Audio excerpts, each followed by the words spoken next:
Pete Hegseth is Trump's pick for Secretary of Defense, and some people are wondering, who is this guy? Hey guys, my name's Jason Wesley, and this is not a podcast. So who is Pete Hegseth? Actually, who the is this guy, said a defense industry lobbyist who was granted anonymity to offer candid views. The lobbyist said that they had hoped for someone who actually has an extensive background in defense. That'd be a good start. Well, when lobbyists are upset at the pick, you must be doing something right. Check out these headlines. Trump names Fox News host Pete Hegseth as defense secretary pick. Trump to nominate Fox News host Pete Hegseth to be defense secretary. Trump taps Fox News host Pete Hegseth to serve as secretary of defense. The least qualified nominee in American history. Why Trump picked Fox News host Pete Hegseth for defense. Trump picks Fox News host and Army veteran Pete Hegseth to serve as Secretary of Defense. Even the AP, who had Hamas working out of its building in Gaza, yes, that really happened.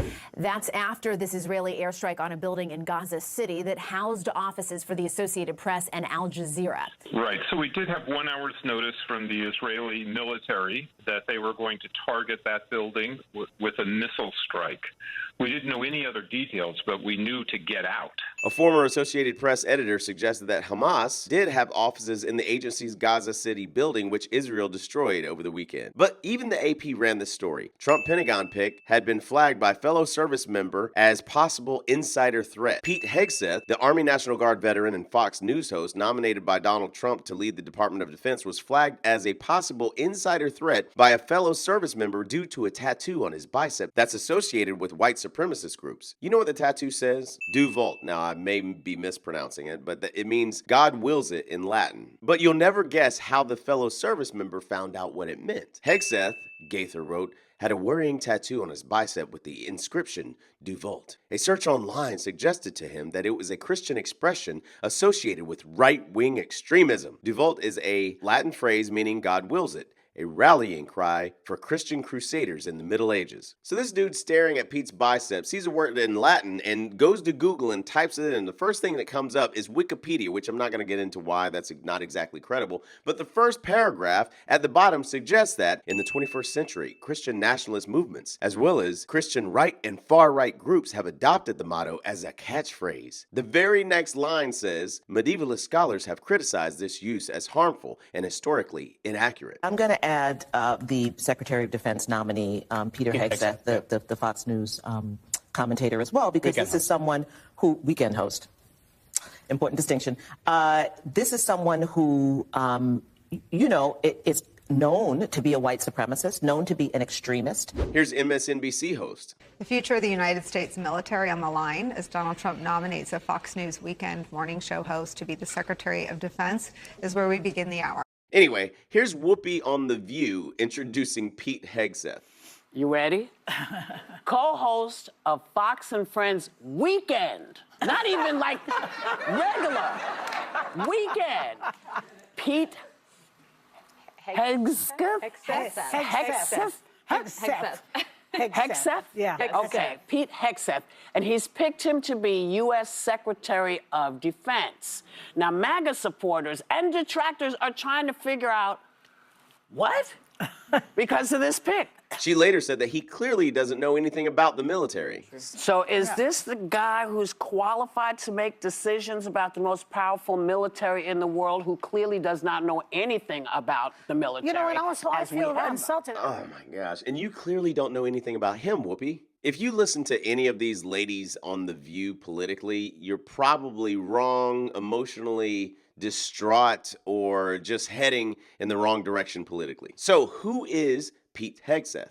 Pete Hegseth is a combat veteran who fought in 2 wars with 2 Bronze Stars. He's also a graduate of Princeton and has a master's from Harvard. Here's just some of the things that he said. You got to fire the chairman of the Joint Chiefs, and you got to fire this. I mean, obviously, you're going to bring in a new Secretary of Defense, but any general that was involved, general, admiral, whatever, that was involved in any of the DEI woke shit has got to go. Either you're in for war fighting, and that's it, and that's the only litmus test we care about. You got to get DEI and CRT out of military academies, so you're not training young officers to be baptized in this type of thinking.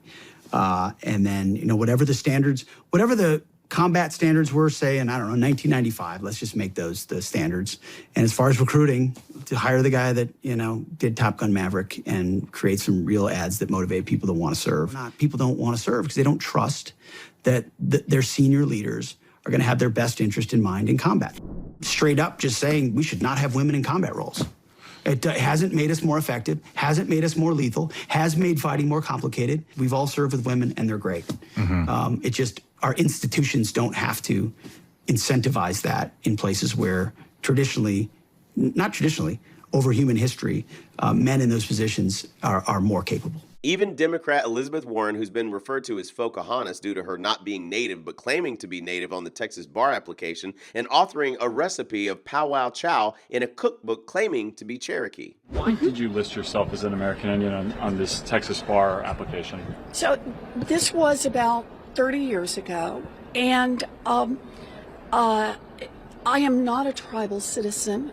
I am not a member of a tribe, and I have apologized for not being more sensitive to that distinction. This is who I grew up believing with my brothers. This is our family story.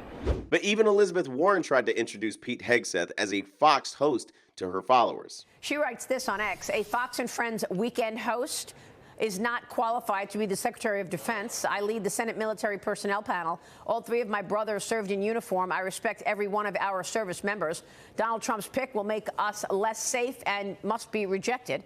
She completely ignores Pete Hegseth's tours in Afghanistan and Iraq. Now, I appreciate Scott Jennings on CNN bringing up one of the biggest points on the Secretary of Defense that I've seen so far. Does anyone have confidence in the current leadership of the Pentagon and the way the defense situation has been operating for the last several years? I mean, from the Afghanistan pullout, which was an extreme debacle for which no one was held accountable. We've had spy balloons flying over the United States. We built a $300 million pier as a public relations stunt, which wound up killing an American service member. I'd say I've had just about enough of the so-called insiders running the Defense Department. I think we ought to give Pete Hegseth a chance because he's got two insiders. All the criticism of him is that he's not the expected Washington pick. And I'm just saying to you that the American people just voted against the expected Washington pick. So he's got 20 years in service, Afghanistan, Iraq, 2 Bronze Stars, Princeton, Harvard. Yeah, he's on TV, but so are the rest of us. So think about it. How has everything been under the current Secretary of Defense in the Biden administration? Trump's picks this time around have been much better than the swamp Democrat and Republican picks in his first presidency, in which many of them he had to fire anyway. But the military needs an overhaul. I did an episode of Not a Podcast going over the deficiencies in the military, from record low recruiting to DEI initiatives, lowering combat readiness standards, and a decrease in morale, increasing suicide attempts. And also 2 of the biggest reasons for youth not even being qualified for the military being mental health illness and obesity.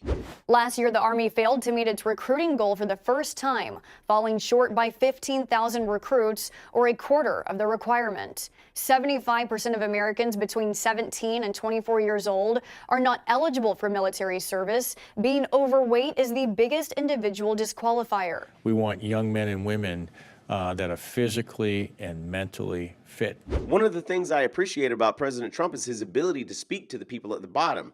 Now, here's what I mean by that. Many people that work for a company never get to speak to the CEO or the owner of the company, just like many junior military guys never get to speak to the commanding officer. And I was fortunate at 2 of my duty stations to have an exit interview where I got a chance to talk to the commanding officer. I had nothing to gain. I had nothing to lose. I was able to just speak freely about things that I saw that were positive, things that were negative, and maybe some things that I thought that could possibly be changed from a perspective much lower than the commanding officer. Now, they may only take in maybe 5% of what I say and say, you know what, most of that was trash, but I appreciate this.